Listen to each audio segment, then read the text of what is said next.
بسم اللہ الرحمن الرحیم۔ تدفین کے ایک دن بعد یعنی ٹھیک 24 گھنٹے بعد انسان کی آنتوں میں ایسے کیڑوں کا گروہ سرگرم عمل ہو جاتا ہے جو مردے کے پخانہ کے راستے سے نکلنا شروع ہو جاتا ہے۔ ساتھ ناقابل برداشت بدبو پھیلنا شروع ہوتی ہے جو کہ دراصل اپنے ہم پیشہ کیڑوں کو دعوت دیتی ہے۔ یہ اعلان ہوتے ہی بچھو اور تمام کیڑے مکوڑے انسان کے جسم کی طرف حرکت کرنا شروع کر دیتے ہیں اور انسان کا گوشت کھانا شروع کر دیتے ہیں۔ تدفین کے 3 دن بعد سب سے پہلے ناک کی حالت تبدیل ہونا شروع ہو جاتی ہے۔ 6 دن بعد ناخن گرنا شروع ہو جاتے ہیں۔ 9 دن کے بعد بال گرنا شروع ہو جاتے ہیں۔ انسان کے جسم پر کوئی بال نہیں رہتا اور پیٹ پھولنا شروع ہو جاتا ہے۔ 17 دن بعد پیٹ پھٹ جاتا ہے اور دیگر اجزاء باہر آنا شروع ہو جاتے ہیں۔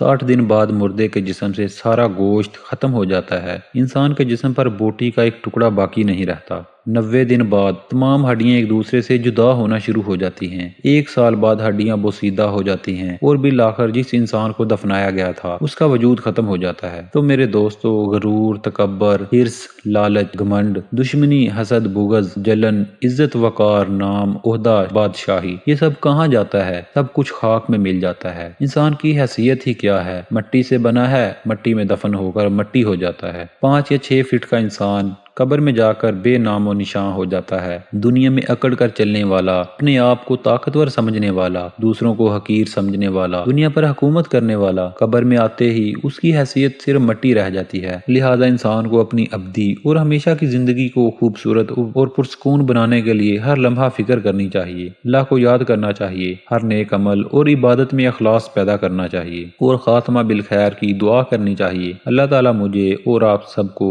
عمل کرنے کی توفیق عطا فرمائے، آمین۔